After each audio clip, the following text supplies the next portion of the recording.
Hello, everyone. November 24th, 2013. This is the holiday season, isn't it? That's what I've been told. So, anyway, happy Turkey Day coming up. Appreciate you tuning in. Last weekend we were off. And today I'm in with one good leg because the other leg's numb. I don't know what's going on, but we're going to get into it. I am going to go see the witch doctor tomorrow. Perhaps he'll cut a chicken's head off and put it on a post for me or something like that. We are back today after having, we've been off TV for a couple of weeks, and but Mr. Producer's in the studio. Mr. Producer, where are you? There you are. Hey, Mr. Producer. We also have a guest in-house, and I think he's on mic 3. Mike, give us a shout-out on your mic, see if we can hear you. I am here. Well, I don't think that's it. Try that one. All right, can you hear me now? No, I can't hear you. How about that one? Try one more time? Well, I don't know. We might have to have Mr. Alex come in and figure this one out.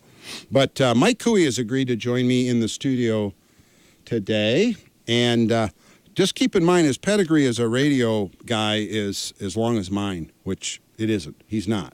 He just happens to be a really smart citizen. He's a citizen journalist because he does nothing but stay up on current events and then processes it and then digests it out to his other friends. And actually, I met Mike at the store, and then we since became friends. We trade things on Facebook occasionally, and He consented for coming into the studio. But I really would like to find out what mic you're on. Pull that mic a little closer to you there. I'm pretty sure you're on mic 3. I know. That would help if I did that. How about that, Mike? Can you hear me now? My label says mic 3. There we go. There were a couple buttons not dotted by Tim Collins. Tim was a really good trainer with this board. He put green dots on any button that needed to be turned on. And you missed some. And with you, I missed some. But no, we've got you, Mike. And have we not traded horns, or not you and I? We haven't crossed blades together, but we do have a mutual friend, so to speak. That that would be putting it probably way too politely. Well, you see, he banned you on Facebook. Oh yeah, I ran him off a long time ago. Apparently, he doesn't have a whole lot of use for me. Which makes me feel very inadequate. Yeah, he still trades barbs with you all the time. He trades barbs with me, so he doesn't fear me because he fears you because he banned you. Yeah. So I'm hoping someday to be banned. I don't know. I kind of would rather see what he keeps putting out there because it's just entertaining sometimes. It's too hard, I know. Seeing one side of the story. Well, everybody, my name's Tom Crandell. This is another. We're back to another in the series of something we call This Week with Tom Crandell. We're going to have another go with a microphone. Mike's agreed to come in and hang out and chime in. And again, he is no different than Mr. Jeff or Mr. Alex or myself or anybody else. We're just people who work, pay attention, and scratch our heads sometimes at the silliness that's going on around us. It's quite literally Rome is burning, and I'm looking for a guitar from Johnny B. Good. I don't know. But this show is brought to you compliments of WBCK News Talk Radio. Another Town Square Media. They have a new owner, Town Square Media, so it'll be interesting to see what happens with their programming coming up. And, well, Mike, I don't know how much you know about the show, but we start out every show with this day in military history. And I try to latch on things that catch my eye and that I find interesting. And I did, found a few, and we're going to get right into that. We've got a break coming up about 5 minutes, so we're a good way on time.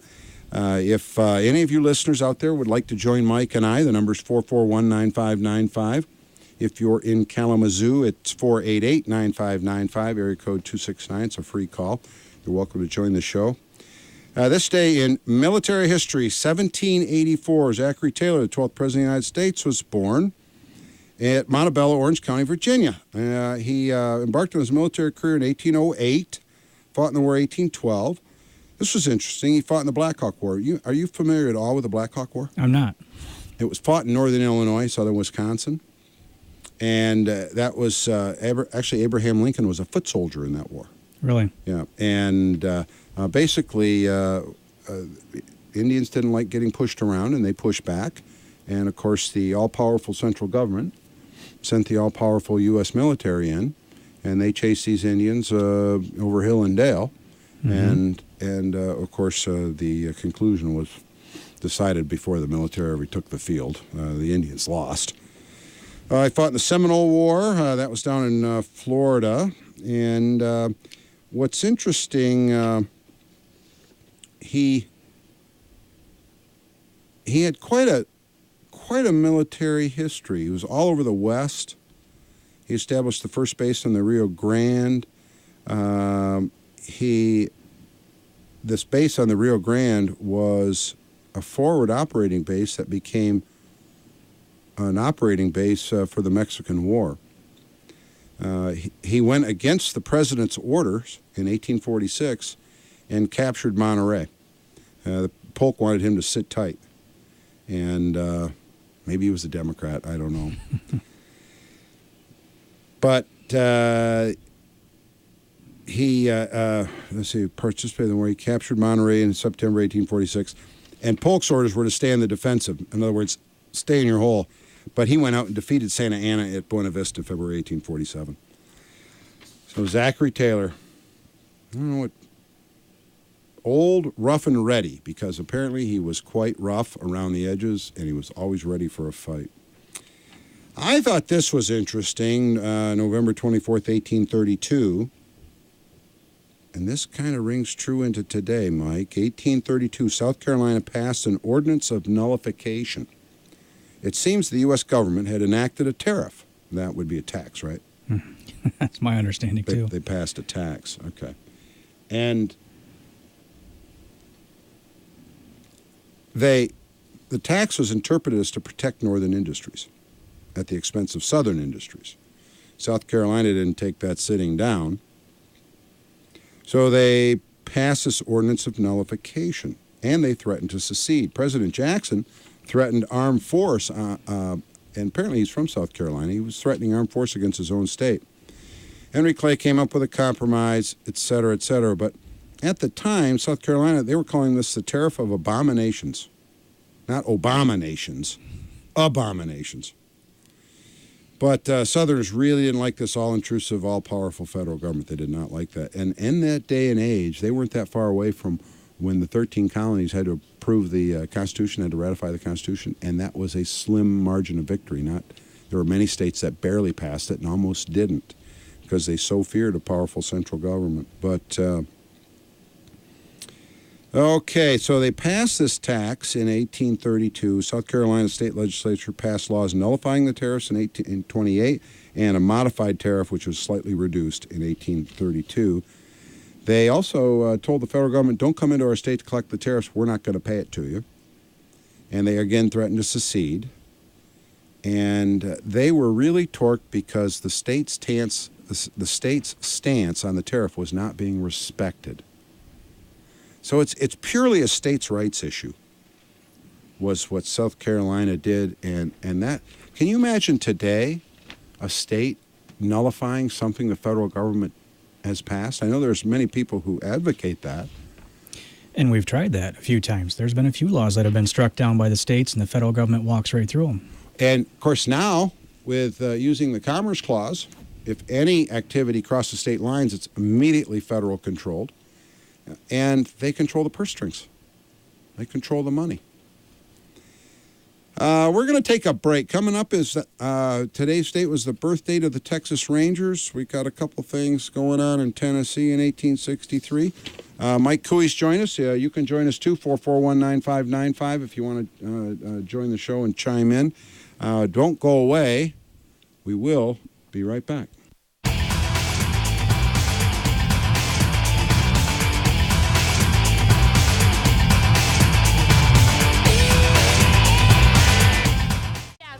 Be out there! Be out there! Time was, kids did what came naturally. Spending free time running barefoot through the grass, wading knee-deep in streams, climbing to the tallest branch. But today, American kids are more likely found texting, watching TV, or gazing at a computer screen. They spend more than 7 hours in front of electronic media. Something essential has been lost. Childhood's connection to the natural world. That's why National Wildlife Federation created the Be Out There movement. Kids move indoors causes a host of problems, from obesity to ADHD. But outdoor play can go a long way to improving kids' health, body, mind, and spirit. It helps them stay fit, enhances creativity and attention spans, and could even make them better students. Do your part. Be a part of Be Out There. There's a reason why they call it the great outdoors. Learn more at beoutthere.org. Be out there!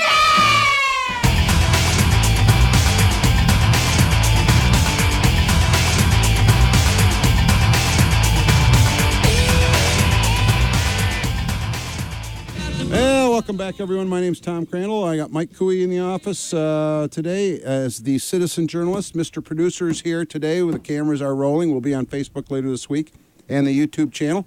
But I would like to thank you all for tuning in and allowing us to practice our citizenship skills here. Freedom of speech, First Amendment rights, and the application of common sense. I left you off before the break. I said Texas Rangers' birthday, 1835. The Texas Rangers, a mounted police force, was authorized by the Texas Provisional Government. Settlers rebelled against the Mexican government in 1836 over violations of their rights. There you go. That's kind of a recurring theme. And the suspension of immigration from the U.S. to Europe. The Rangers played an important but little-known role in this conflict.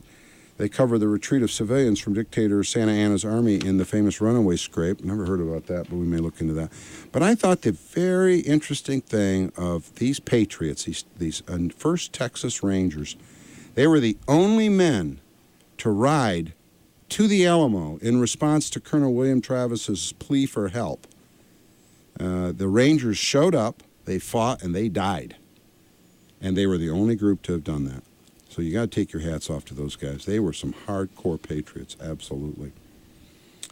November 24th, 1863, Union troops capture Lookout Mountain, southwest of Chattanooga, as they begin to break the Confederate siege of the city. It seems like Braxton Bragg, the Confederate general, had our guys pinned up in the town, and they held the high ground and a ridge south of town.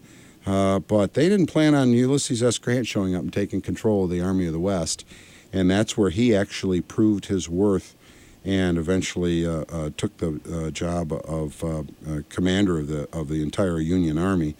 And but what's interesting about this is the unit that my great-grandfather fought with was in this Battle of the Chattanooga. And so it's quite likely he was there in some manner, shape, or form. He did survive the war, I know that. In 1871, this one kind of near and dear to my heart, 1871, November 24th, the National Rifle Association was incorporated in New York City. And its first president was Major General Ambrose E. Burnside. Now, you recognize the name, Mike? Yes. Burnside? Oh, yeah. Know anything about him? Not a lot. I've seen pictures. I didn't learn anything about him until I saw a piece on the Battle of Fredericksburg, Virginia. Burnside totally botched it. He couldn't make a decision to save his life. And consequently, he got thousands of his men killed. And he was a dither. He dithered everything he did. He dithered. And but on this one, he didn't, apparently. Basically, this NRA was born out of the military.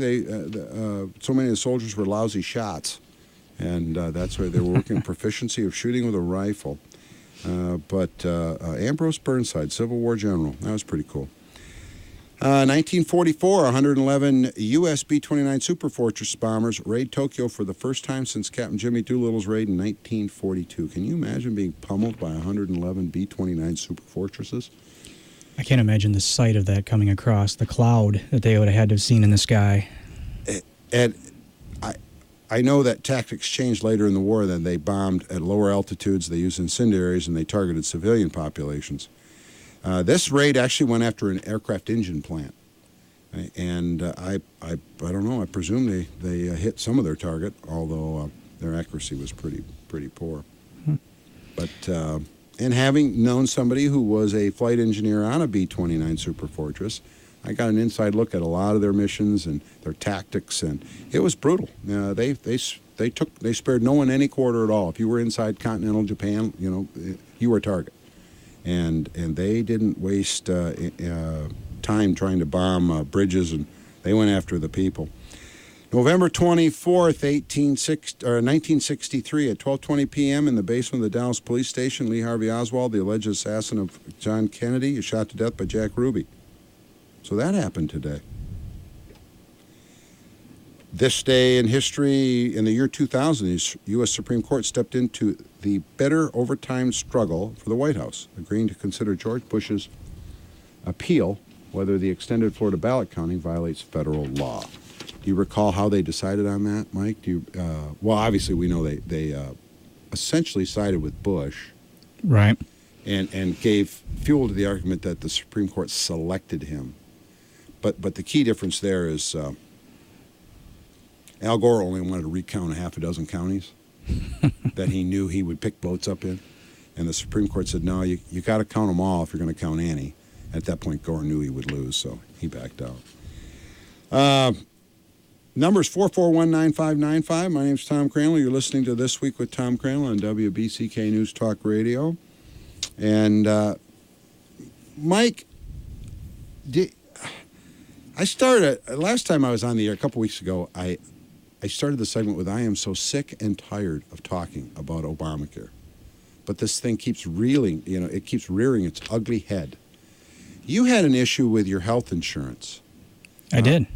And so are you one of these 5% getting jerked around, or because you're really small, you really don't count because you're only 5%, you know that, right? Yeah, exactly. How did it affect you? How is it affecting you? Well, I've had it affect me on two different fronts. I've had the opportunity to advance my career and change positions in the last year. And so both in my former employer and in my current employer, I've seen the effects of just the law going into effect and then now the actual implementation of Obamacare. The former company I worked for offered free health care to all its employees. And if you could buy up, of course, and buy better plans. And if you chose not to, there was a buy down option. They enhanced your salary if you were covered under somebody else's policy or whatever the case was. And big meeting as the change of year came around for 2013 that basically told they had to inform us that was no longer going to be an option. The buy down was no longer available. If you were part of it, you could stay a part of it, but it could no longer be offered because by law, by the new Affordable Health Care Act law, they had to provide insurance for you if you worked for them. So there was no, choosing to be uninsured or choosing to be insured elsewhere. You could no longer accept that extra payment, that extra bump in your salary. You didn't have the choice anymore to be uninsured. I think some companies, they figured if I'm going to offer you free health insurance, my cost might be $500 a month. And if you opt not to take it, I'll pay you $300 a month. Yeah, exactly. And so that's what they were doing. Yeah. And isn't that a contract between two individuals, a company and an individual? It's a private contract. You're agreeing to work for them. They're agreeing to pay you this, right? Absolutely. I don't understand how the federal government can. I don't either. It's in the Constitution. They're not able to become involved in a contract between two entities. But somehow they are. And your costs went up. Your policy is costing more now. Yeah. The company I'm with now, they offer a basic plan, a core plan for everybody. And they've done that they didn't need a law. They just offered it because that was what the company wanted to do. And there was buy-up plans. And I took a buy-up plan. I paid a little extra, got a little better coverage. I had some really nice incentives, low co-pays, covered, office visits, things like that. Preventative care was all taken care of. And I only insured myself. Everybody else in my family has their own insurance policies, so it was just I. And I think I paid around $120 a month. And it was a pretty good plan, I thought, for the price. That's a pretty good plan.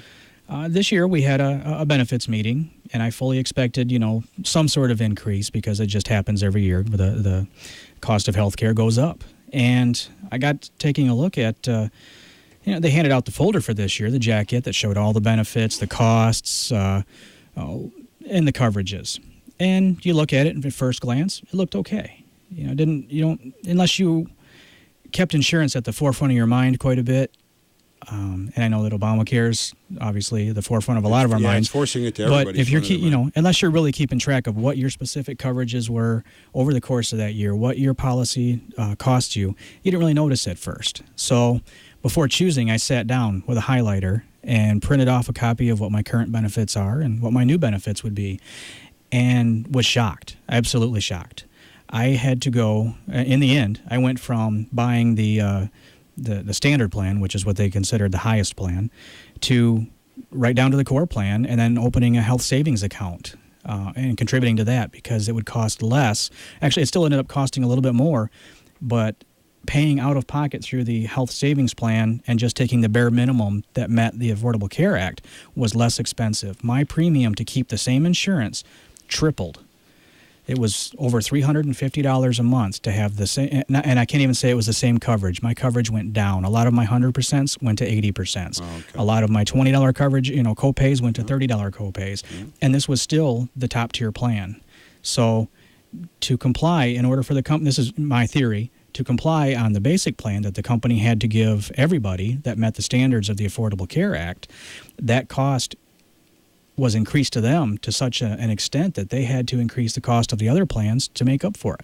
Would that be kind of like making young people sign up for an insurance Ponzi scheme and using their money to subsidize others? Using their premiums, using Yeah. Peter to pay Paul. Yeah, That's using exactly Peter to what pay that Paul. is. But understand, though, you were buying individual coverage in a group plan. Correct. You were under a group umbrella. I, on the other hand, am not under a group umbrella. I had a great plan. I picked it myself. Actually, Mike, I actually was quite proud of being able to determine what I thought was best for me. Well, it turns out I suck at that, and because I've been told that I'm not smart enough to pick my own plan with the features and benefits that I had, and so my plan is being canceled December 1st because it, quote, changed. The only change in my plan is I became 1 year older. And so I was into a new rate group, so the rate went up a little bit. But that was just enough to trigger the grandfather clause being pitched out. And my plan is being canceled, and it's going to be replaced with a plan that costs me about 30% more. And it has a whole array of benefits that I didn't choose in my first plan because they didn't apply to me. But now, as I'm thinking about it, I'm feeling much better with this new plan because my mammograms are covered now. Your birth control is covered? My birth control, my maternity care, and my transgender surgeries are covered now. And I really think my feminine side is going to be much better taken care of than my masculine side that I was simply paying attention to with my own plan. Yeah, I am losing my policy. I'm quite torqued about it. My insurance agent, a really good guy, really smart guy, he's going to educate us, and we'll be talking more about that in the weeks ahead. I'm going to a break. Don't go away. We got Mike in the studio, Jeff in the studio, and yours truly. We'll be right back.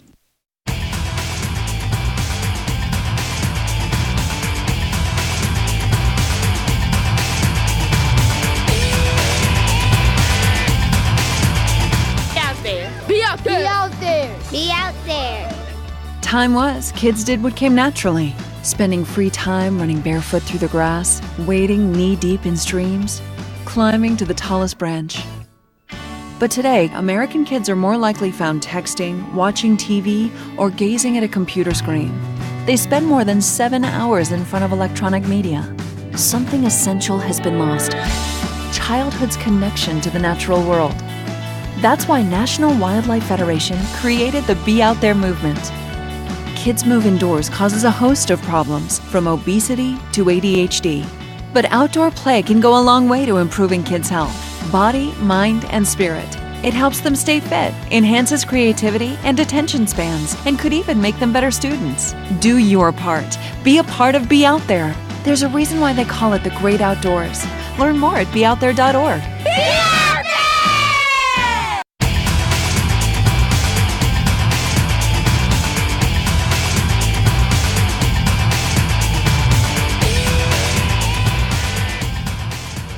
Hello, everyone. My name's Tom Crandell. You're listening to WBCK News Talk Radio. Mike Couie's in the studio with us tonight, along with Mr. Producer and yours truly. And Mike and I met at the store, and we just seemed to click, and I invited him in to co-host tonight, and I'm grateful. I think he represents a part of this segment of society that that is going to get it in the end on ACA with your group plans, because it's just come out that the White House knew in 2010 that up to 80% of group health plans would be illegal by the end of 2014. At the time, they said it was 2013, but since they delayed it a year, it's now the end of 2015.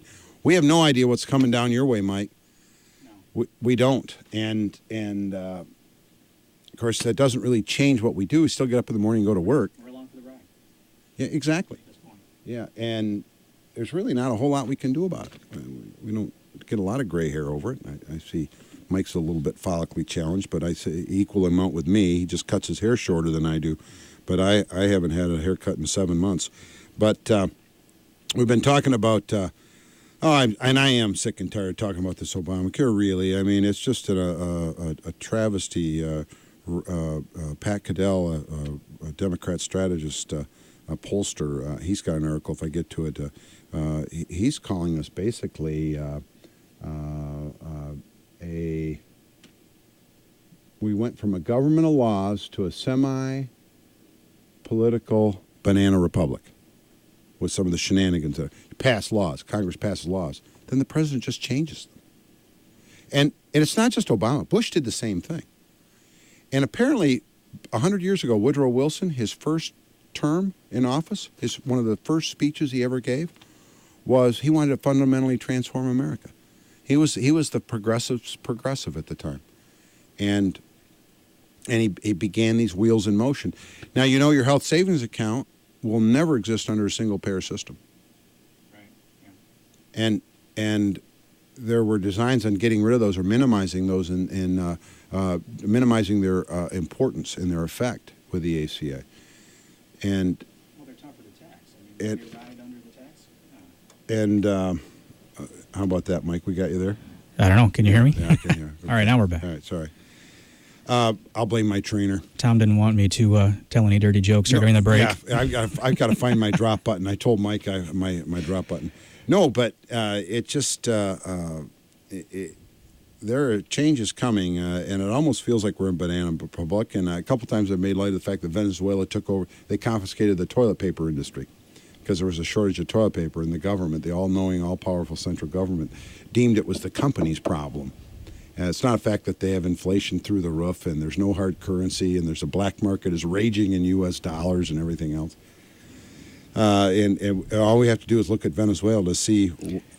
Oh, Venezuela's fun. If there's some entertaining stuff out there. If you want to see a government think for its people, that's definitely a prime example. I've seen, matter of fact, just this past week, I heard a story of Venezuelan government coming in and essentially declaring a Black Friday type of situation at the retailers. People, the prices, the government declared the prices had to come down so the people would buy things, and that was how they were going to fix the economy. Yeah, you just wonder what planet they're on. What kind of air is down there? I don't know. Mike, you're computer savvy. Many on the left are just simply saying that Obamacare is the only problem with it is this website. So. There's no security in the website to keep secure our personal data. It's only reportedly to about 40% built. They have not set up any credit card capability. You can't pay for anything on that website right now. But you won't hear that. That's not what you hear. You don't hear that you haven't bought a policy when they tell you about how many people have signed up. They've applied. They've made it through the process, but they have not actually procured a policy yet. No money's changed hands. No monies have been paid to the insurance companies. And, of course, the insurance companies, they're just salivating this ACA law because they're being guaranteed millions of new customers if the new customers play along, which the youth, they're not signing up. These customers are disappearing. And, of course, rates are going to go up to compensate for it. As options for, like I'm in the individual insurance market, we're getting hammered first. My insurance agent got me an interim policy that doesn't fully comply with the law, but the Michigan Insurance Commissioner has deemed it acceptable for 1 year only. So this stopgap position that I'm in, that policy is only 30% more. The agent is afraid to tell me. He doesn't know what the 2015 policy is going to cost. The numbers aren't out there yet. And if they were, I think the people would rise up. And we were talking about this before we went on the air, that the period of time in October 2016 where 2017 rates are discussed has been moved from before the election till after the election. And the president just did that, just arbitrarily changed the law again. And I don't want to necessarily pick on Obama. He's just perfected it. That's all. I mean, I think where Bush maybe was an amateur at this stuff, I don't think President Obama and his crew, I don't think they're amateurs at all. No, well, and they've realized that we as a people, we may talk about it, we may make a little noise, but we just don't care enough to do anything about it. How long are attention spans? Yeah, that's About it. a nanosecond? Well, and that you mentioned at the opening of the program, or shortly thereafter, you're tired of talking about Obamacare.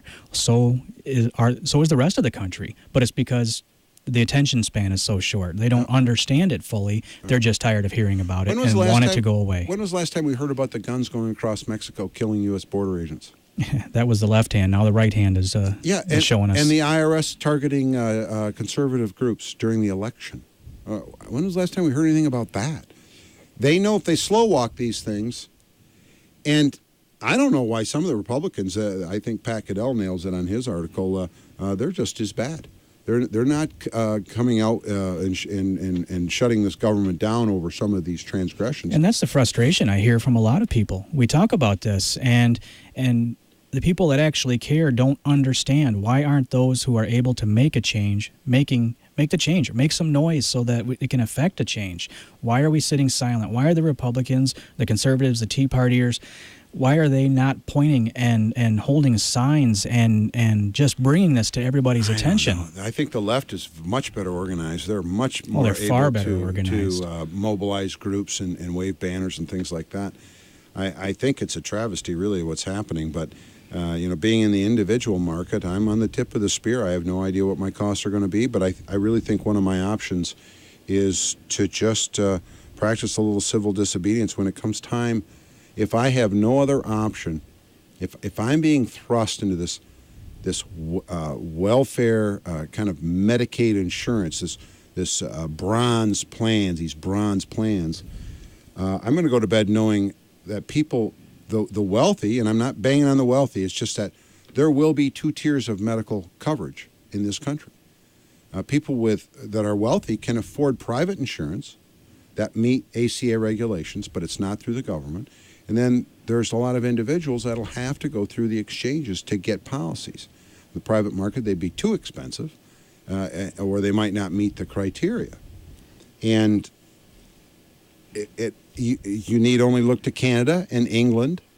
There are two tiers of medical systems there. And I think in England they've even had some issues where they're restricting where you can go get health care if you do own your own private plan. They don't like it, but they want you to be more like the people signing up for Medicaid. Well, their tiers are the wealthy tier, and the second tier are those that come to America for their health care. That's true. So. That's true. That's true. Well, what's interesting, though, the civil disobedience and the site security, that's what really gets me, is they really want us to sign up on a website that they really never paid attention to security on either the front end or the back end. I mean, they have not built credit. They had 3 years to do this. They've spent over $600 million on this thing. And where did that money go? I don't know. Canada. Yeah, It was a Canadian company accepting U.S. tax dollars to make a policy, or make a website that didn't work. And then last I had heard, the repair bill had exceeded the original contract already, and it's still not working. And I almost think that President Obama didn't want it to work, because it's been a clear goal of his. He's numerous examples of him on video where he prefers a single-payer system. I don't know why. I don't think there's anything really the government does well. And if somebody out there thinks government does, or you happen to be an Obama supporter, please call me up. I mean, I am open-minded, but I'm just really simply reacting to ACA based on my own pocketbook. And apparently you have that same kind of experience, Mike, where your costs are going up. Absolutely. And of course, that affects disposable income, so that's money that will no longer be spent in the other parts of the economy.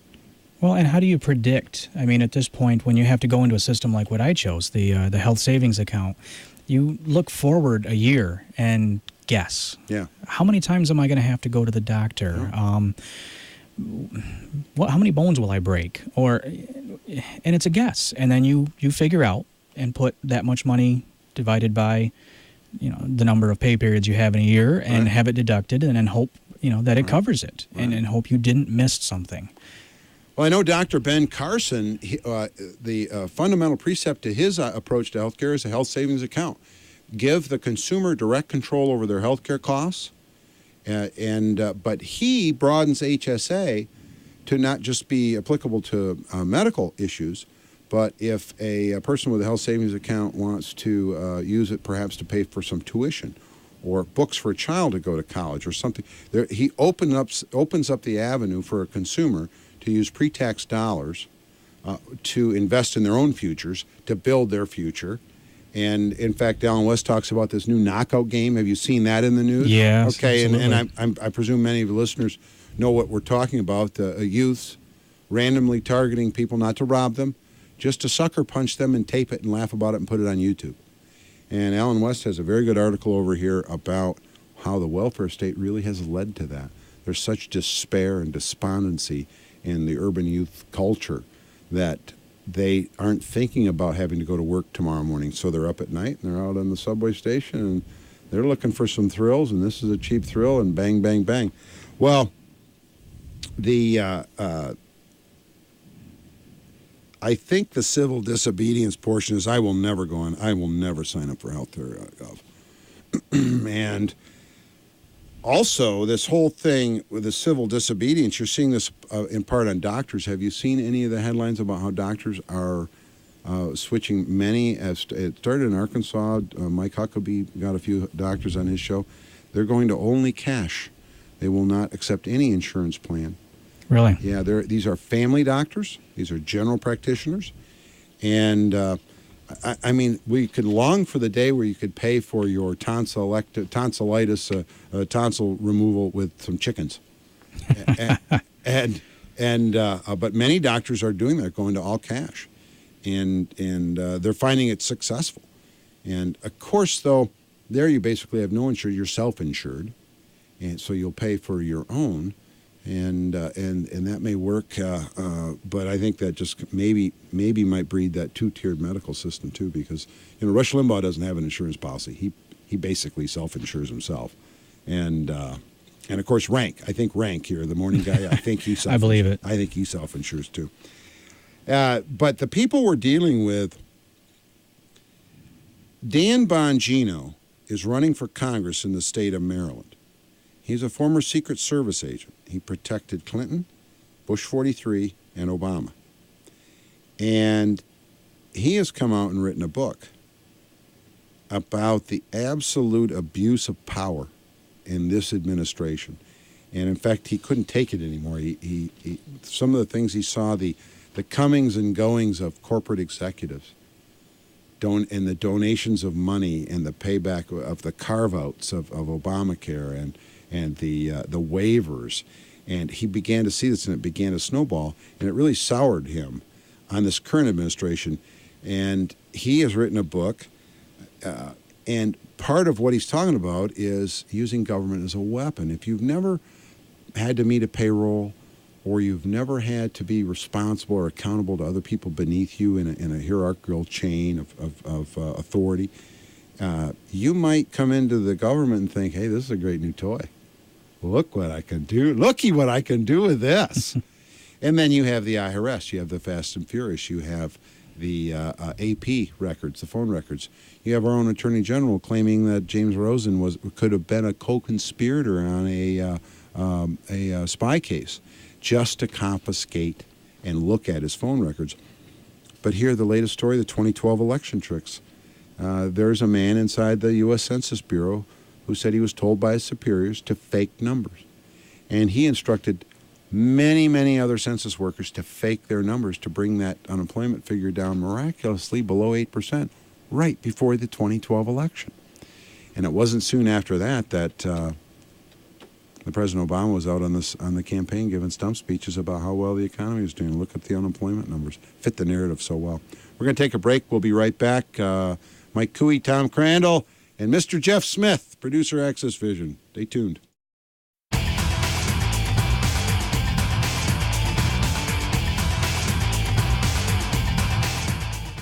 Hi, I'm Cara Diaguardi.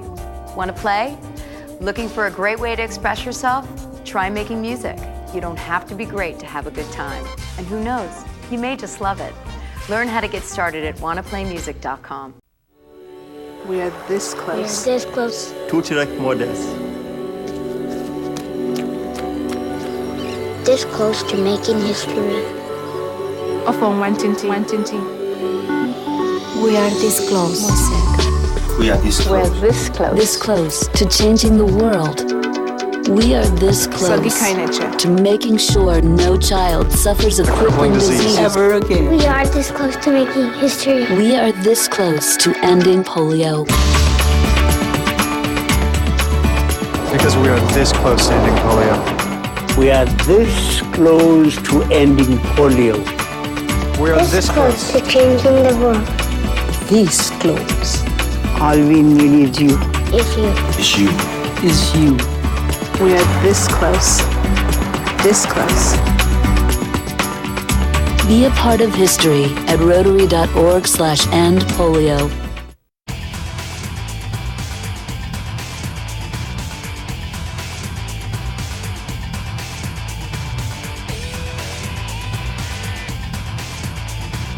I know. We'll try to stay out of jail. Although you get free health care and 3 meals and get a bed and a roof over your head, might not be so bad. Be kind of like, getting to be a congressman.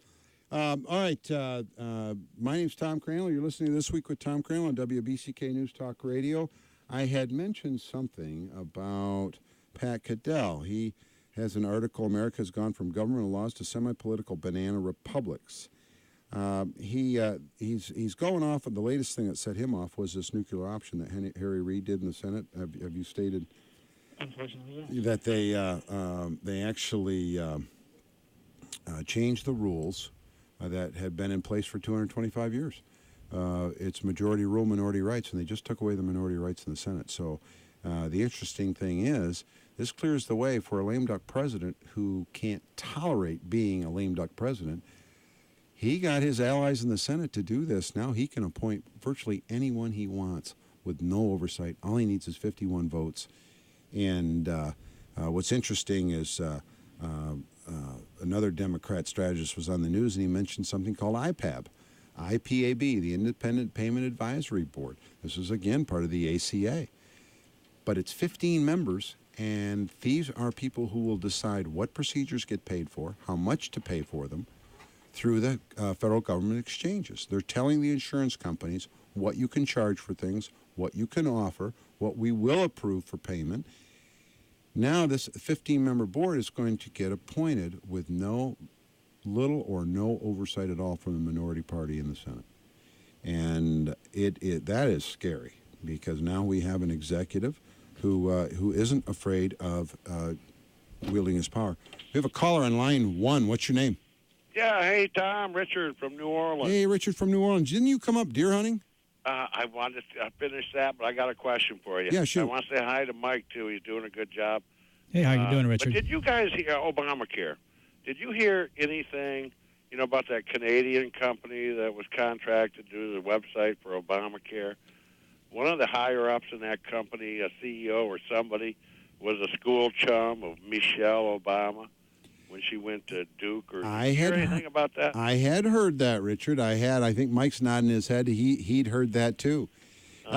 It's corporate cronyism. Just so corrupt. Well, it is corrupt, and then everybody. You might have Richard. Do you have any friends who maybe think the same way you do, but then just say they're disgusted and they've never voted or they haven't voted in the last 10 years? Well, the ones that yes, I do, to answer the question, and also I try to convert them every minute. But yes, I did go deer hunting.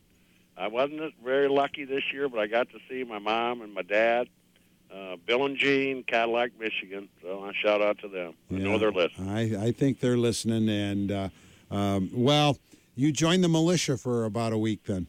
I'm already in them. I'm a patriot. Yeah, but Michigan has an 800,000-person militia every deer season. Oh, I know. We had more troops this year than Desert Storm had.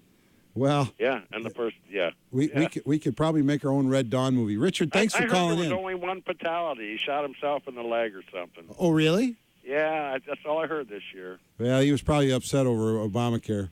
Yeah, more than likely. Richard, thanks for the call. We appreciate you listening. God and bless give our best to all the tornado or hurricane watchers down there, will you? We're listening all the time. Okay, man. All right. That's Richard from New Orleans, and we always are grateful for Richard checking in with us. He did threaten to come up here and go deer hunting, so that's pretty good. But the Pat Goodell really goes off on where the country has gone now, and like Richard was saying, and Mike and I have been talking, that this Congress, both parties, and the judicial branch and the executive branch, they're unmoored from the Constitution. And what are our choices? We turn to them, the very people who are doing this to us, and say, will you please reform yourselves? You know, is that going to happen? Absolutely not. If they don't care about the Constitution first and foremost, and what most people don't realize, the Constitution isn't giving the government the power. It was intended to limit their power. To limit their power. Very good. That's right. That's exactly right. And that's what so many people miss. They think, well, I must not know. It must be in the Constitution, or it must be okay, or somebody would do something about it. No, they're flagrantly just doing whatever they want to do. And nobody is able to hold them accountable. It's almost like we're playing that Twister game. If I can bend around and put my foot on that orange spotted dog on, I'm going to do it, and that's fine. It's legal. But we turn to these people that we elect, and they just keep doing it to us. And they either don't stand up for us because they're part of the problem. And it's not just the Democrats. No, it's across the board. It's across the board. And there's really, if anything threatens our democracy, our democratic republic, more than anything, it's probably an all-powerful central government. I mean, we just talked about in 1832 with the state of South Carolina. They aren't taking this sitting down. They stood up and they told Andrew Jackson's administration, we're not going to pay this tariff, and don't try to collect it in our state. We've nullified it. And we'll secede if you push us around. I think what's happened is the original 13 states, and a lot of them didn't want to pass this Constitution. It was a battle. It was a knockdown, drag-out battle. They feared exactly what we're living under right now. But we don't know a whole lot better. We were never alive in the late 1700s, early 1800s when our government was grounded to the Constitution. We've only known this unmoored one, where they can go off and change laws. It doesn't change what we do, though, does it, Mike? We still go into work every day, don't we? No, like I said, we're along for the ride. There was a time back in the time you're talking about, the government actually had a reason to fear the people. And now the upset and the imbalance of power is so great, the government has no fear of its people. Mm-hmm. And quite the opposite, the people fear its government and stand underneath the soles of the boots at this point. Well, now they control the strings. The insurance companies, health insurance companies, are nothing but puppets, where the president can, in one speech on a Monday, blame them as being bad apples. The next day, in the evening, draw them into the White House and say, oh, by the way, I just threw you under the bus. You have to offer these plans that people got canceled because I lied to them for 3 years. So now you have to offer them. And they're like, well, Mr. President, we can't put all this together in 1 month. And these cancellations are well, you're going to be the fault, and it's really reprehensible. I think really we aren't going to elect a new Congress to change this. That can't happen, or a Senate. They could go to the Republicans. They ain't going to fix anything. What we need is a new president to start with. He can check the powers. And I've been singing the praises of Ben Carson. I hope you listen to him, too. You can always get on YouTube. Coming to an end here on the show, guys. Mike, thanks for joining us. Anytime. And Mr. Jeff, always a pleasure to have you in the studio. You guys have a great week. Dress warm. It is going to be cold. The ski area in Otsego, Bittersweet, has opened. We'll give you a report.